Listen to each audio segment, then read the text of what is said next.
जी नाज़रीन, ख़बर शामिल कयूं था। कराची खां अब्दुल्ला शाह गाज़ी ॻोठ ते पुलिस चढ़ाई, फायरिंग, औरतुनि मर्दनि ते पुलिस पारां शेलिंग, गोलियूं हलाए ज़ख़्मी करण खां पोइ उबतो क़ौम परस्तनि अॻुवाणनि सहाफ़ियुनि सां गॾु ॻोठ जे मुतासिरनि मथां सचल थाणे ते दहशतगर्दी जे कूड़ी FIR दाख़िल कई वई। क़ौम परस्तनि धुरियुनि पारां कूड़ी FIR जी सख़्त लफ़्ज़नि में मज़म्मत कई वई।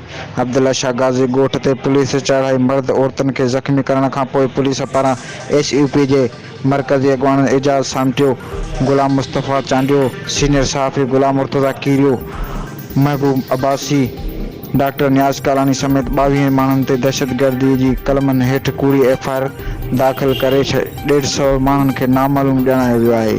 उन मौक़े ते सियासी समाजी अॻुवाननि समेत क़ौम परस्त धुरियुनि ॻाल्हाईंदे चयो त सिंध पुलिस बिल्डर माफ़िया जो वंगारू बणिजी ग़ुलामीअ में का कसर नथी छॾी आहे।